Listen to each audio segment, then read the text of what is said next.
Hello, welcome to this webinar on Turpin and Tomkins. I'm just going to wait for a few minutes because I know it can take quite a while for people to join into webinars. So in case you don't know who I am, I'm Alison Young. I'm the Sir David Williams Professor of Public Law here at the University of Cambridge. And I'm also one of the legal advisors to the House of Lords Constitution Committee. Though this means I now have to give a disclaimer and make it clear that any opinion I give is my personal opinion and not that of the House of Lords Constitution Committee. And I'm also the director of the Centre for Public Law at the University of Cambridge. And I've been teaching constitutional law for over 20 years now, either here at Cambridge or prior to that at Oxford. And I was very fortunately asked if I would update the excellent Turpin and Tomkins British Government and the Constitution. And what I want to do in this webinar is explain a little bit about what you'll find in the new edition and what has happened since. Now, before I kick off, I have a few housekeeping issues to let you know. So there will be a question and answer session at the end. So if you do want to post questions, please can you use the Q&A box that you'll find at the bottom of the Zoom call. And that way the questions will come through to me and hopefully I'll be able to answer them for you. Also, you will be emailed a recording. So this session is being recorded. So the session will be emailed to you at the end. And also you'll find there a link to where you can request an examination copy of the book. So this is geared in particular for those of you who are lecturing. So you can have a look at the book and see if this is something that you would like to recommend. So let's move on and talk a little bit about what the book is and the approach I take to the book. Here we go. So what I want to do in the book is what I like so much about Turpin and Tomkins and the way I used to use it and still use it when I'm teaching is that it doesn't just set out what's going on in the law. It tries to explain to you in a much more contextual way what that means, why it's important, and how this fits into what's going on in Parliament or what's going on in government. So that means you get a much more contextual approach. You're not just thinking about, here's a case, this is what it decided, I'm moving on. You're thinking about, well, why was this case decided in this way? What were the consequences? And how do we see those consequences happening in Parliament or in the government? It also means that in the book, you find not just legal sources, but also parliamentary materials. So you can get reports from parliamentary committees, you can get discussions of debates in Parliament. So you get an understanding of what's going on in government and Parliament, as well as in the court. So you can begin to understand how everything slots together. And I've hoped in bringing this updated version to carry on that approach to make the law much more accessible. And so you can think about its consequences. And I've done that by carrying on the tradition of giving a wide range of sources and thinking very carefully about a contextual approach. And I've also done that in the introduction sections to each of the chapters to try and give you an idea of how these issues are reflected in contemporary stories. So obviously there's lots of discussion about various cases that are going through, issues like Brexit, issues of changes to devolution, and also getting you to think about how this impacted on aspects of things like the coronavirus pandemic and how the government responded. So you think about not just what's going on in the Constitution, but how it relates to everyday stories. And what I want to do in giving you a flavour of the book is to give an account of three major events or issues that have happened recently that are new to the book, and also give you an idea of a bit of an update on those issues. So there's three things that I want to talk about today in detail that are discussed in the book. The first is obviously the Miller litigation. So my students joke with me that if you are trying to give an example in an essay in constitutional law and you can't think of a case, just put down Miller, because you can pretty much guarantee that it'll come up in one of those cases somewhere. So these are hugely important constitutional cases that are discussed in the book. I also want to think about Brexit and the consequences for the Constitution, and also get to think about devolution issues as well. So why was the Miller litigation so important, and why does it merit a place in the book? Well, obviously, one of the reasons why it is so important is because they're the two cases where you find the Supreme Court sitting on bank. So we have 11 members of the Supreme Court hearing this. So it's obvious that the Supreme Court thought that these were so constitutionally important. both Miller cases were also seen as constitutionally important because of the important issues they were discussing and the political consequences of these judgments. So the first Miller case, which is Miller and the Secretary of State for exiting the European Union, we see this, refer to this colloquially, its a nickname, if you like, is the Brexit case. And so this concerned the issue as to how the minister could leave the European Union. So the European Union had a process. You had to use Article 50 of the TEU to trigger the intention of a member state to leave the European Union. And the question that came before the court was, how do we do this? Where does this power come from? The government argued that this was a prerogative power. So it was a power determined by the common law that existed on behalf of the Crown, transferred to the government, which meant the government could just go away and decide to leave as and when it wished. But Miller and a lot of others argue that that wasn't the case, that there wasn't a prerogative power in this way. And so instead, we needed to find another source of power. And that would require legislation granting the power to the government to be able to then trigger the Article 50 process and start the UK's process of leaving the EU.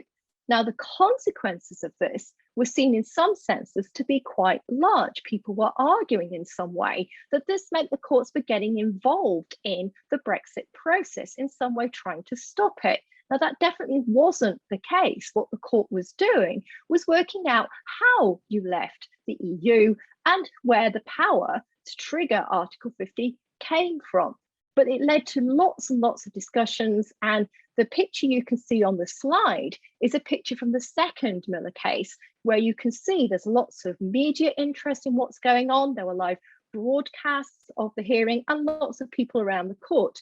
Now, that is nothing compared to what you saw outside the court in the Miller 1 case. So you can see these were huge issues that generated a lot of interest. In the Miller 2 case, the prorogation case, again, we had the backdrop of Brexit, and again, we had the backdrop of prerogative powers. This time, the argument occurred because the then Prime Minister and current Prime Minister, Boris Johnson, decided to prorogue Parliament, to sort of put a pause on Parliament, sort of say, well, you're going on a break now, you're not going to meet for a certain period of time. But normally, this happens all the time. Parliament will prorogue, will then start a new parliamentary session. But this prorogation was seen as different because it was much longer than previous prorogations of just stopping one parliamentary session before starting the next. It also took place at a time in the run-up to what was then one of the dates when the UK would be leaving the EU, the 31st of October. So we had a huge argument as to whether there was possible to prorogue in this way. Now, originally arguments were made both by Gina Miller and also by Joanna Cherry, who brought a case in Scotland, arguing that in some way this was an abuse, that you were abusing power in some way because you couldn't use the prerogative to achieve this particular objective. Was it the wrong purpose? Was there an improper purpose of proroguing here because you were proroguing in some way to force a Brexit through, or not force Brexit through if you're trying to prevent it, rather than having an element of just ending one parliamentary session and moving on to the next? By the time the case got to the Supreme Courts, the arguments changed. And the argument in particular that came from the appeal case in Scotland was that this was undermining, it was going beyond the scope of the prerogative power, that there was no prerogative power to prorogue for this long in these circumstances. And so therefore, there just wasn't a prerogative power to prorogue here. And that was the issue the Supreme Court looked at, and the Supreme Court decided unanimously with all 11 justices of the Supreme Court who were sitting at the time that there was no power to prorogue in these circumstances. The common law drew on parliamentary sovereignty and parliamentary accountability to set limits to the ability of the Prime Minister to ask for and seek prorogation of Parliament. This prerogative power did not extend to an unlimited ability to prorogue for as long as you wanted. Rather, parliamentary sovereignty and parliamentary accountability put limits on when you could prorogue. This prorogation was for such a long period at such a constitutionally sensitive time that you needed to have justification, reasons for proroguing for that long. But no reasons were provided for that particular prorogation. And so we ended up with the very famous statement that it was as if the Prime Minister had handed a blank piece of paper. There was no power, it was unlawful, the prorogation was quashed, and Parliament was able to meet the very next day. So we can see the important political consequences of these decisions. But what's important is not just these political consequences in the backdrop of Brexit. What's also important is our understanding of the separation of powers. Who has the power to act in certain circumstances? Should the government be able to prorogue Parliament as and when it wants? Or should that power be limited in some way? And if it should be limited, who should be placing the limits on those powers? Is it for the government to have a power to decide to leave the EU? Or again, is that not really their power? Should it be for Parliament to decide whether the government has that power or not? Also, we have to think about the role of the courts. How far should the courts be playing a role here? Should they be checking on the government actions in these circumstances? So what these cases are showing is not just this element of the backdrop of Brexit and thinking about all the tensions about whether we should or should not have voted to leave the EU. What these cases are also telling us is thinking about who gets to decide what. What power should the government have? What power should Parliament have? And it also gets us to think about issues of accountability. So in the second Miller case, we're told by the Supreme Court that there is this principle of accountability, that the government is accountable to Parliament and Parliament is accountable to the people. So if that's how the constitutional system works, then there has to be some way of making sure this is maintained, such that if that breaks down in some way, it becomes problematic. But this raises very controversial issues. The Supreme Court decided that it was the courts were able to use the common law to build on these principles to place limits on prorogation. But this case has been criticised. Some would argue that that's not what the court should have done in those circumstances, that really only Parliament can put limits on the government's powers of prorogation. And the real control should have been for Parliament to have a vote of no confidence. If there was no vote of no confidence, then the government should have been able to prorogue for as long as it wanted. And the courts broke the separation of powers by intervening in that case. Now, that's not what I believe, and it's not what I would argue, but the importance of a book like Turpin and Tomkins is to be able to put all those viewpoints for you, so you can take a step back and think about how you would answer that particular question. So what's happened since the Miller litigation? Well, what's the most interesting consequence of the Miller litigation, in some senses, hasn't necessarily been any change to the principles we find in those cases, but has been the reaction to some of the role of the courts of intervening in those cases in the first places. So there's been a lot of criticism of both Miller decisions. So as the infamous headline against the judges in the first Miller decision, which calls them enemies of the people, because they were seen as going too far because of the consequences of their judgments. There was criticism of the second Miller decision with Joanna Cherry as well in that case, because this was seen as the courts intervening with governmental powers. So there were quite strong statements by the Prime Minister that much as he would respect the decision of the court, he didn't agree with it. So there was a feeling that the courts had gone too far, and this triggered the independent review of administrative law following the general election of 2019. It's set out in the manifesto of the Conservative Party that they were going to be looking at judicial review, this ability of courts to review decisions of administrative bodies. Now, the review itself went away, took a lot of evidence, and suggested that whilst there might be some cases in which the court might be criticised, there wasn't necessarily a general trend of judicial activism. And it recommended that these issues, recognised that these issues were controversial. So it only recommended quite small changes. There was then another government response to the independent review, which asks yet more questions. And eventually we have the Judicial Review and Courts Bill, which builds on these changes and makes them small changes to judicial review, removing one small aspect of judicial review. And there's a very technical area to do with reviews of the upper tribunal and whether it will allow an appeal from the first tier tribunal, but mostly in giving greater discretionary powers to courts with regard to remedies. So you've had this whole discussion where it seemed to be the conclusion is that whilst there may be some controversial cases, it isn't necessarily the case that the courts are consistently going too far. The other big change is the Dissolution and Calling of Parliament Bill, which is going through Parliament at the moment. And this makes changes to dissolution, which is partially on the consequences of Miller too.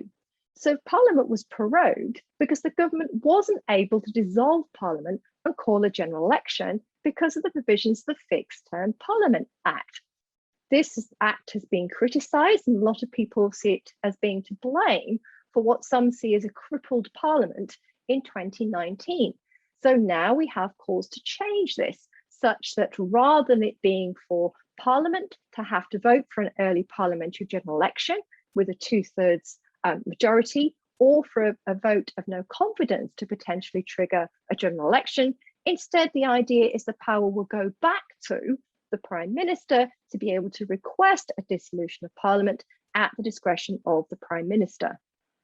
So again, we're thinking about this element of the separation of powers. Who should have what power? Who should check on whom? And it's these kinds of issues that you'll find discussed all the way through the book, using these examples to get us to think about how far we think different institutions should have power and who should check over other institutions. So that's the Miller litigation. The second issue I want us to talk briefly about that is discussed in the book is Brexit, another issue you can't really avoid if you're trying to look at recent events and how they triggered aspects of constitutional change. So here we have two huge pieces of legislation that you'll find discussed and analysed throughout the new edition of the book: the European Union Withdrawal Act 2018 and the European Union Withdrawal Agreement Act 2020. Now, these pieces of legislation are mechanisms that are used to facilitate Brexit. And what they show is just how complex this whole situation was. All the laws that we had during the UK's time as a member of the European Union, obviously there'll be all sorts of continuity issues. How could we keep those laws going whilst also recognising the UK had left the EU and would then be free to legislate in new areas? So these provisions are discussed in depth throughout the book, and I won't sort of bore you with the ins and outs of them here. But what I also want to do is to draw other features that show you the constitutional context of these pieces of legislation, because they're not just interesting because of the technical way in which they managed to achieve Brexit. They're also interesting because they show a very interesting contrast in how we enact legislation and how far Parliament is able to scrutinise these bills that are proposed by the government, and when you do and do not find that Parliament is able to successfully achieve amendments to these bills.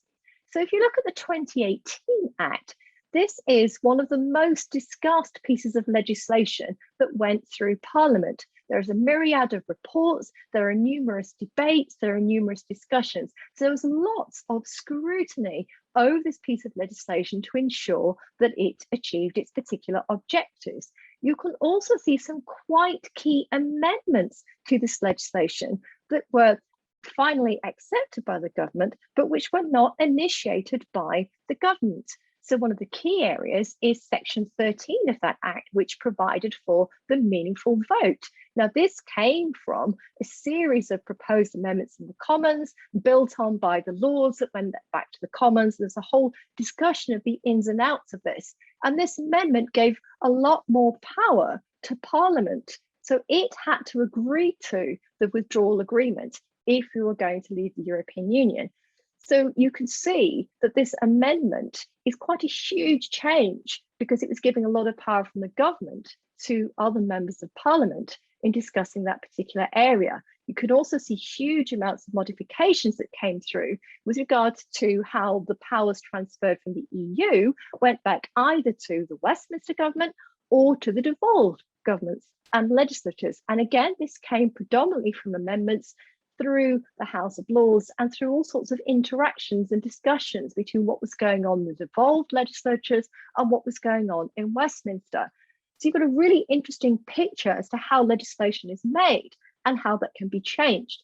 Contrast that with the 2020 Act, which had 3 weeks of discussion, very few amendments, and whose provisions saw a shift in the opposite direction, taking power that we saw earlier giving to Parliament was being removed, and instead you could see a sort of transfer in some senses of power to the government. Why was there such a change?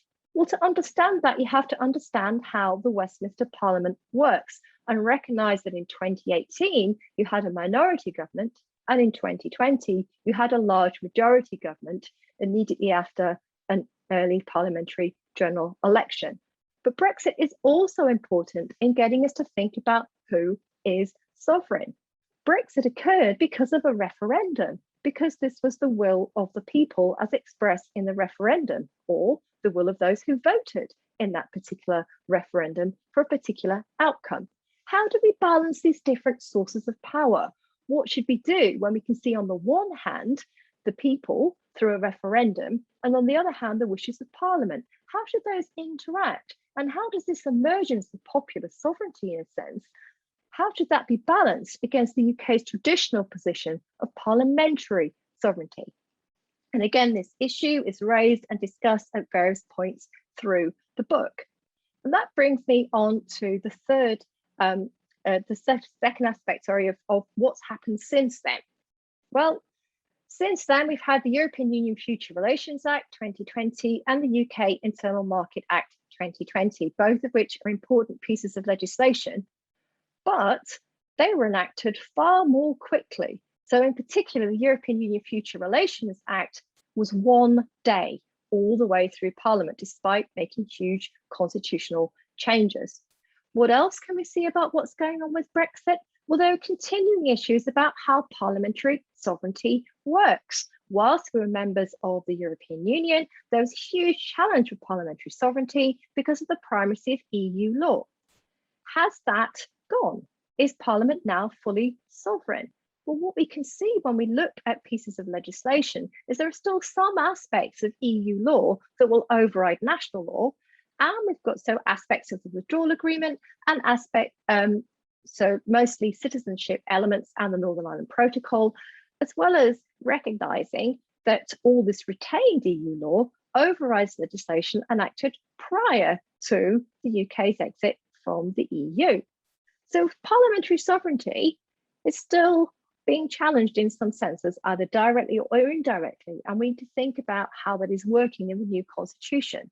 We also have a new set of hierarchies of laws. So we have retained EU law, we have provisions of the withdrawal agreement, we have provisions of the new cooperation agreement, trade and cooperation agreement. How is this all worked through? What does it mean? And how do we deal with these new systems of law? And what are the consequences for the constitution? Brexit also creates huge tensions for devolution. And it's those that I'm going to look at as my third issue that arises from the book, and also thinking about different changes. So since the previous edition of the book, there was a Scottish independence referendum, and this then led to a discussion of a transfer of more power to Scotland. And we also saw more powers being transferred to Wales. So Wales moved to a reserve powers model in a similar manner to Scotland. But you also see more interesting sort of fundamental aspects of how we regard devolution. So in both of the new pieces of legislation, you see statements of an intention that the transfer of power to the Scottish Parliament and to now the Welsh Parliament, the Senedd Cymru, is meant to be permanent. It isn't meant to be changed without the consent of the people. But this isn't legally entrenched, it's a statement. So what does that mean? How do we enforce that? How do we deal with these kinds of statements of aspects of permanence when we have a system of parliamentary sovereignty? We also have statements regarding the Sewell Convention. So that it is recognised that the Westminster government will not normally legislate in a manner that is in an area that is being devolved without the consent of the devolved governments. But how does this operate and how does this work? And is this sufficient to maintain a good way of distributing power between the Westminster Parliament and the devolved legislatures and Parliament? Now, since the edition of the book came out, we've had further illustrations of just how important devolution is in the UK. In response to the coronavirus pandemic, health is an issue that is devolved. So that meant that England, Scotland, Wales, and Northern Ireland were all able to respond to the coronavirus pandemic in their own way, taking account of local conditions. And people suddenly began to realise just how important devolution is, as they could see that rules became different in different parts of the country. So the classic example is when people suddenly discovered they couldn't travel from England into Wales. This seems quite alien if you're not used to understanding just quite how devolution works and how we have this different distribution of powers. But another key element that has changed since is the UK Internal Markets Act. When the UK was part of the EU, we had an internal market, so the rules were more or less the same across all aspects of the UK. But that hasn't been the case when we leave, because suddenly those powers come back. We're not part of the EU's internal market, so all sorts of questions arose as to how do we ensure we have the same kind of market structure so we don't have too much market divergence and we see one market across the UK, but how do we balance that against the need and the ability of Scotland, Wales, England, and Northern Ireland all to be able to go away and enact their own particular provisions with regard to the sale of goods? Well, the UK Internal Market Act is trying to deal with that, but it does so in a way that's different from how it was done in the European Union. So we still have these elements of market access principles, but one of the big questions that has arisen is how far this is restricting in practice the ability of Scotland, Wales, and Northern Ireland to legislate in certain areas to regulate the sale of goods. Because if they were to, any of England, Scotland, Wales, and Northern Ireland were to enact a provision to protect or to regulate the sale of goods in their particular area, then if you could sell the good legally anywhere else in the UK, you have to be able to also sell it in that particular country. So this can make it quite difficult to go away and regulate areas of different market control. Say, for example, if you wanted to extend minimum prices of alcohol that you find in Scotland, which is protected because it was enacted before the 2020 Act. But if Wales wanted to do something similar, would it be able to do so? And would it be able to achieve the same objective?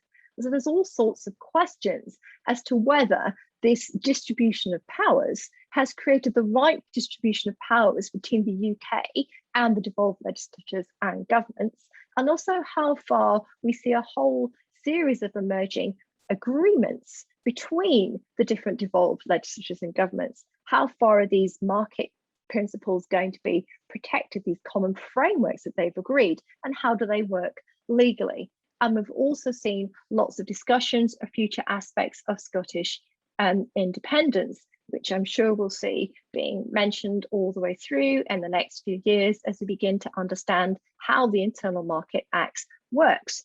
And the Welsh Government has brought a legal challenge to the UK Internal Markets Act, but it is because it is concerned that it is indirectly restricting the powers of the Welsh legislature, and it's asked the courts to look at this conflict between the Internal Markets Act and the Government of Wales Act.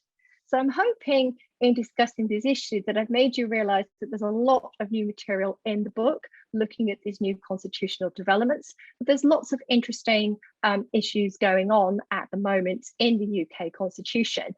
And I'm hoping I'm giving you a little bit of a flavour of how the book is trying to discuss these issues in a way that thinks about current events, that involves not just legal cases, but also gets you to think about what's going on in Parliament and government. And it also does so by getting you to think that it's not just about the Westminster Parliament and the Westminster government.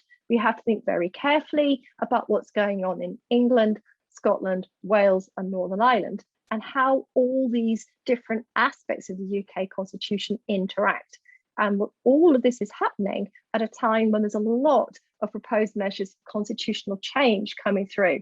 So the hardest thing you'll find in writing any book on the UK Constitution at the moment is keeping up to date, because the Constitution at the moment seems to be changing almost on a daily basis.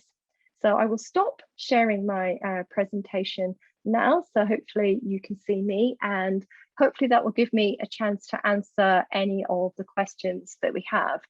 So I think I have some. So I have one question that's come through that was posted earlier, which was, what approach did I take to updating the new edition?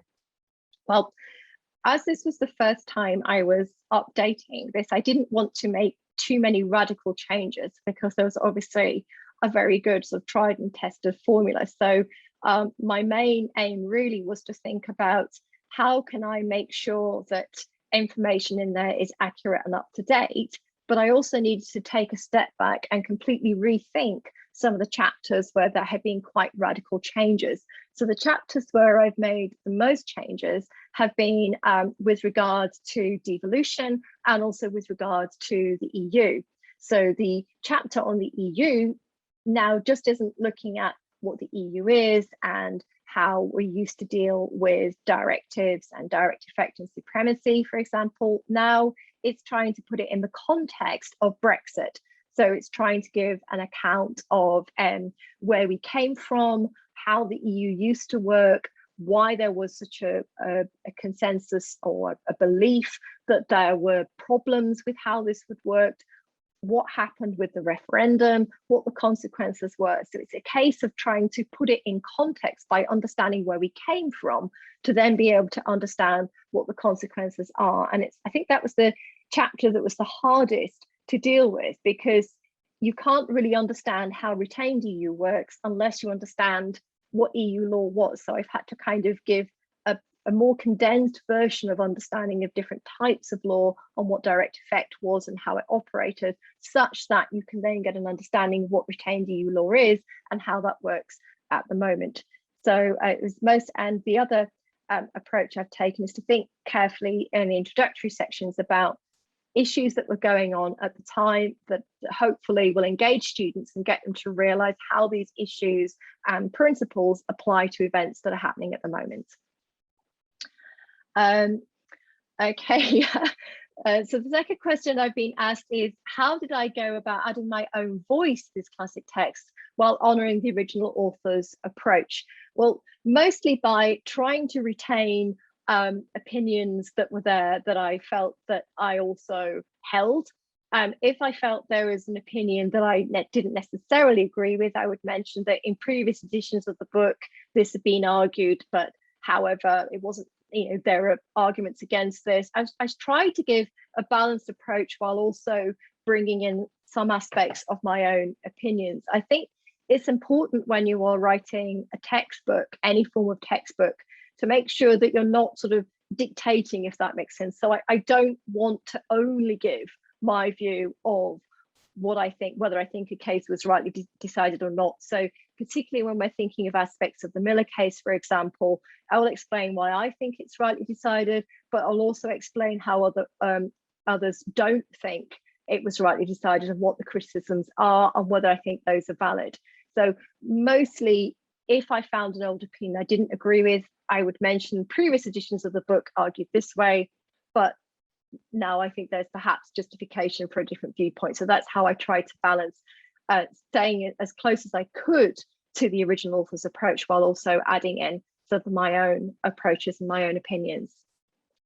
The next question I've been asked is, the government perhaps seeks to restore the constitution to what it was before the constitutional reforms that began in 1997, and do I have any comments on the possible success of this policy and its implications? Okay, success of the policy is probably something I have less able to comment on. The success of the policy really will depend very much on how far the government has a strong majority, whether backbenchers go along with these particular proposed reforms, and how far they're able to bring these through. And some of the reforms, as I said, have happened without necessarily people recognising some. So English votes for English laws was removed by a resolution in the House of Commons. It didn't need legislation, obviously, because it was part of the procedures of the House of Commons rather than necessarily being established in law in the first place. So I think, will they be successful? I think a lot of the legislation will come through quite quickly, and I think a lot of it will move. But I think, as we've seen from the Judicial Review and Courts Bill, some of the changes I think might not be as radical as you might have thought they could have been if you're looking at the Conservative Party manifesto. Do I have any comments on whether on what their implications are going to be? Well, my comments on their implications really is that I would see this as quite a lot of the changes are seen by the government as redressing what they perceive as an imbalance in the separation of powers and the way in which there are checks and balances over governmental bodies. So there's a perception of a need, not necessarily to go back to where we were prior to 1997, but in particular to think about redressing an understanding or a perception that powers have been transferred to the courts when they shouldn't have, and also that powers have been transferred away from the government, and that there is too much focus on constraint over government actions and not enough focus on empowering the government in order to be able to act to achieve the public good.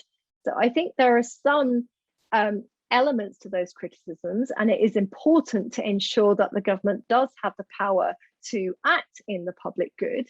But nevertheless, I think that some of these changes could be a move in the wrong direction, because I think they are removing essential legal and political checks over governmental power. And I say that regardless of whichever political party holds power in government, I think it's important to make sure we have a proper balance between the different institutions of the Constitution, and that there are sufficient legal and political checks over the government.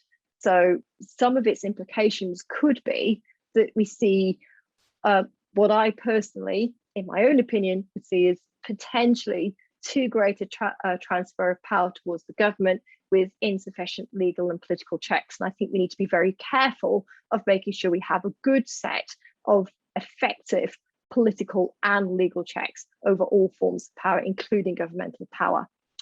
So the next question I have is, what level of student is the book aimed at? So I always find this question quite challenging. It's almost as if we perceive that somehow some students are cleverer than others, and books should be pitched at clever students or not so clever students. So I would say this book is deliberately pitched at anyone. It's not meant to be aimed at those who are definitely aiming for a first or only at Oxbridge or something, nor is it meant to be pitched at only those at sort of Russell Group and above. The aim is to make this as accessible as I can, because I don't believe in dumbing down information. I believe in trying to explain it as clearly as possible so that it's as accessible to as many people as possible. Now, I know this often means there might be quite a lot of words and reading in there, and you might think, oh my goodness, this is too long, it can't possibly be aimed at me. But that is because you don't just find commentary in there and you find texts in there. So there are extracts from judgments, there are extracts from articles that explain things, and that's what makes it perhaps appear longer than some of the other books, because it's a text and materials book and a contextual book. It's not just a textbook. So I would say it's aimed at any student who is studying constitutional law, who is interested not just in what the cases say, but the context, what's happening in Parliament and what's happening in government, so you get a much better understanding of how these elements slot together. So the next question I've been asked is, does a student need previous knowledge of constitutional law, or do you start from the beginning? I start from the beginning. So it's pitched at undergraduates studying constitutional law, wherever, who most probably knows a little bit about the government, but probably knows nothing more than that. And you could come and read this book if you have no knowledge at all about the UK Constitution. Its aim is to give you as much knowledge as I can in an easy and accessible way as I can, but not assuming you understand any of these principles. So I try and explain them to you as you go through the book. So I mentioned today things like the separation of powers. So there'll be sections in the textbook that explain what that is, how different people understand the separation of powers, and give you kind of examples of separation of powers before then using it to analyze some of the judgments.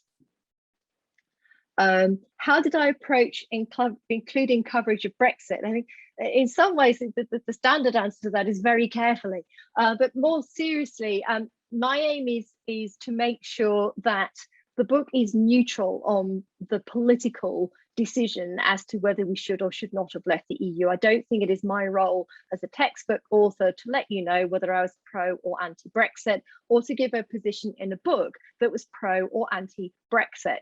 What is interesting about Brexit is the constitutional implications. So the book is thinking more about what was Brexit, how did it come about, how did we achieve Brexit, what are the constitutional consequences of Brexit. I think it is up to the readers to form their own opinion as to whether they are pro or anti-Brexit. And I also think it's up to students seeing these constitutional consequences and being shown how the impact on various constitutional principles to think about whether they think the consequences for the Constitution were good, bad, or indifferent. I think that it's important not to push a particular viewpoint to be pro or anti-Brexit.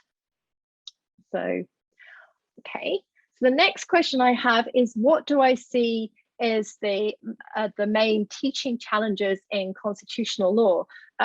Honestly, keeping up to date.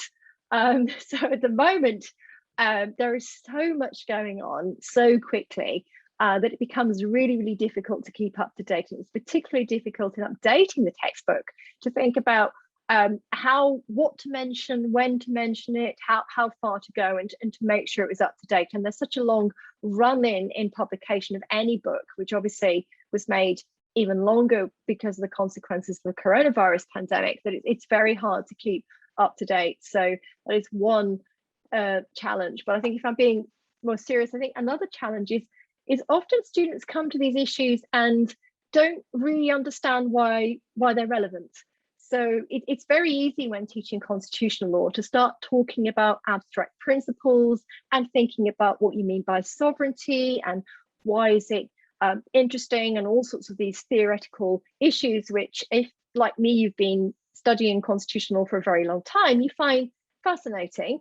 But when you're first coming to constitutional law, unless you've got some kind of reason, well, why are they talking about parliamentary sovereignty? Why should I care? That I think it can be very difficult to get students engaged in what's going on. And that's why I try and put it in a contextual approach and try and link it to stories that you can find in the media or are still being discussed, such that you can see a way into understanding why the Constitution is important, and it's not just this sort of dry theoretical or historical approach. So I've had a question from Theodore Constantinidis. So thank you. Are there going to be online resources? I hope so. So I'm in the process of discussing this to be able to have online resources to keep updating, particularly because there are so many issues that need to be discussed at the moment. So that is one thing that I'm definitely would like to see in addition to the book, so that we can then keep updating it, linking it through, and giving an idea of what's going on in the Constitution at the moment. So how do I select the examples used in the book? Mostly by keeping an eye on what's going on at the moment in the Constitution and selecting those examples that are either so important that they have to go in. So things like the Miller cases, you couldn't not include them because they are just so fundamentally important that they have to be in there. Or finding examples that I think are things that are being discussed in the media or by the public in general, so in the hope that this will engage students and to think about them. So how do I think these examples will improve the students' learning experience? I'm hoping in two ways. I'm hoping first that this improves the learning experience because you're discussing things that are happening, but doing so from a legal perspective. So, for example, you can think about aspects of things like the pandemic, for example. So you can talk to your students about stories they will have seen about people not being able to travel to Wales, or stories about how there are different approaches in different aspects, and get them to think about what have they seen, what have been the consequences, and then to be able to take a step back and say, well, do you understand why that is the case? And then to be able to think about, well, what are the advantages of passing these down? Has it allowed us to experiment in different ways, to come up with local solutions that work better in local areas? Or has it given rise to too much confusion? And should this have been an area where we should have perhaps centralized? So I'm hoping by giving examples that people are already discussing and then being able to see it in a kind of constitutional context, it will hopefully help students to engage. And that's like so the second point really is, I think the more you can give examples and practical discussions of what's going on, I think the easier it is for students to think about constitutional principles by putting them into this context. So that's why I hope these examples will improve the student learning experience by just being things they're already discussing anyway, but also I think it's much easier to discuss things when you think about things practically and then look at the principles and the consequences, rather than necessarily starting with abstract principles and then trying to think about how they might apply. I have a new question in the chat, which is, can I tell you a little bit about my current research on constitutional law, and how do you incorporate your own research strengths in the book? So I will try and explain what I'm currently doing in constitutional law at the moment. So I've been thinking a lot about the distribution of power between the government and Parliament, and I've been thinking about that in the context of how you get institutions to interact. So for those of you who don't know the research that I do, I sort of have one foot in constitutional theory and one foot in constitutional law. And I spend a lot of my time thinking about what we call a dialogue approach to constitutional law, which is thinking not just about one particular case or one particular institution, but taking a step back and looking at how these institutions interact with each other. So when you have a particular case, how did the government respond? Was there any legislation? How did the courts then respond to that particular government decision or this particular piece of legislation? So it's beginning to understand not just one particular case, but all the interactions between these institutions and how you can try and devise these interactions in a way that helps a better kind of system of accountability of all the different institutions of the Constitution. So I've recently been looking at that in particular on different aspects of interactions following the Miller decisions by looking at parliamentary responses. And how does it bring it into the book? I think because, again, it encourages me to take a more contextual approach and to show these examples of these interactions to hopefully make it more interesting. What pedagogy does the book use? Well, I try my best to take a student-oriented approach to learning. So I don't want it to be a sort of tutor-led top-down vision where I say to students, this is what the Constitution is, this is what it means, go away and memorize it and tell your tutor all about it. What I want to do is to introduce issues, help people to think about what's going on by using these examples and encouraging students to develop their own particular point of view. So I think I think that's it for questions. So and it just remains to thank all of you for listening, and to also for sending in your questions, and please do get in touch, and hopefully this has been an enjoyable session, and thank you very much for listening.